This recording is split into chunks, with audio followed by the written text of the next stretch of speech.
This is Dr. Mark Krause, and welcome to our class on the book of Ephesians for Hope International University.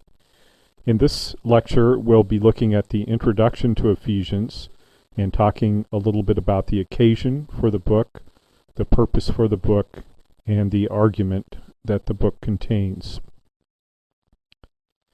Klein Snodgrass, one of our commentary authors, has said that pound for pound, Ephesians may be the most influential document ever written. In the opinion of Snodgrass, only Psalms, Romans, and the Gospel of John have been more important in the history of the church, but these are all much longer books. This course will look at this magnificent book in detail, finding much contemporary significance and value in its chapters.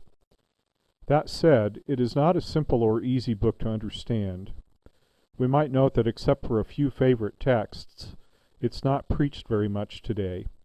Our class will push us all to a deeper appreciation of this wonderful little book, and hopefully make it a lifelong tool and companion in our ministries.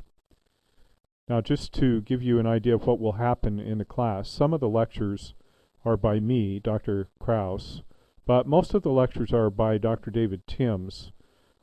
And Timms is a former HIU professor. He now teaches at William Jessup University. And if you haven't listened to any of his yet, just let me warn you, you'll be able to tell when it's Timms instead of Krause. First, let's start with a little historical perspective on the book of Ephesians. And we need to talk just briefly about the authorship of the letter and whether or not Paul is truly the author. Let me just say that this will be discussed by Dr. Timms in the second lecture in much more detail. So for this opening lecture, we will assume Pauline authorship. Might note also that our commentary authors, Frank Thielman and Klein Snodgrass, both conclude that Paul is the author, and therefore we would say that the letter is authentic, an authentic letter of Paul. Let me say a word about Paul and the city of Ephesus. Now, Dr. Timms will talk more about the city itself and the nature of the city historically and culturally and socially in a later lecture, but what about Paul and this city? At the end of Paul's second missionary journey in the book of Acts, Paul visits Ephesus and he promises to return. This is in Acts chapter 18, verses 18 through 21. Paul at this time is wanting to get to Jerusalem, and he is under some type of vow that he has taken that we don't quite understand. But he apparently leaves his associates, Priscilla and Aquila, behind. They discover a man named Apollos, and they teach him Paul's doctrine, especially in regard to baptism. Apollos goes on to Corinth and apparently becomes the pastor or the preacher of that church in Paul's absence during this period. So then we have some things that go on, but very quickly Paul returns and goes on what we call his third missionary journey. And during this missionary journey, the third one, Paul has his longest located ministry that we know of in the book of Acts.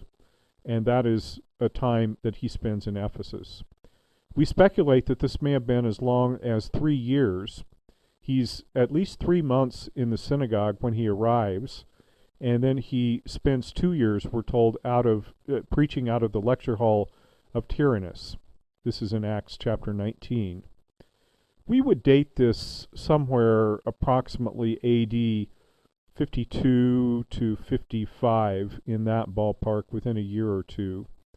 Paul's evangelistic efforts extend so that, we're told, all of the residents of Asia hear the gospel. Now, this doesn't mean that they go all the way to China. For them, Asia was a province of the Roman Empire that was located in southwest Turkey, what we would call Turkey today. But this indicates that there was a planting of many churches in the region, and that Ephesus was used as a base. It is during this time, when Paul is in Ephesus, that he writes 1st and 2nd Corinthians. We might notice 1 Corinthians 15:32.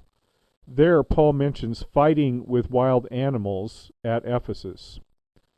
We don't know exactly what this means. Does it refer to his opponents? Or is it to a time of imprisonment and maybe battle in an arena? It is probably the former, but there is some evidence that Paul was imprisoned part of his time in Ephesus. The several repeated elements characterize his ministry that we see repeated in Ephesus. He starts in a synagogue. This is in Acts chapter 19, verse 8. And by the way, in Acts, this is the last time Paul has contact with a synagogue directly. So he starts with the synagogue with his Jewish brothers. He is then rejected. This is in Acts 19:9. And he relocates with both Jewish and Gentile converts, and then the real work of the church begins. So apart from this general summary in Acts 19, verses 8, 9, and 10, Luke tells us of three main incidents that took place with Paul while he was in Ephesus. First, we're told the story of the rebaptism of a dozen converts of Apollos, apparently. We're intended to understand that they are his disciples. They're called disciples. He was just in Ephesus. He has already been identified in chapter 18, this is Apollos, as having a misunderstanding about baptism. And it's really quite interesting here. 20 years after Pentecost, there is still confusion, and maybe growing confusion about baptism. Well, why is this so important in Acts? These disciples only know, we're told, about John's baptism, and for the author of Acts, John's baptism does not involve the gift of the Holy Spirit, and so it is missing the greatest gift of the Christian life. That comes after correct baptism, is what we are shown. There is a baptism of these disciples, and then we have a miraculous display of tongues and prophesying. So first we have this incident with the converts, apparently of Apollos, that are rebaptized by Paul. Secondly, Paul's path is crossed by a traveling band of Jewish exorcists, and such groups are well attested in the ancient world. F.F. Bruce suggests that the tag, sons of a Jewish high priest named Sceva, is probably a commercial advertisement. In other words, it's just hype, because we know of no Jewish high priest named Sceva, so it seems to be a made-up sort of thing. But this story is important for two reasons in Acts. First, it shows the continued mastery of the Christian workers over the world of evil spirits, and this is a mastery that cannot be matched by anyone else, even by the Jews. And this actually is going to be a topic in the book of Ephesians. But also it leads to a community renunciation of magical practices, something that has been repeated on the mission field and even in this country in America. There is a public burning of magical books, which were sources of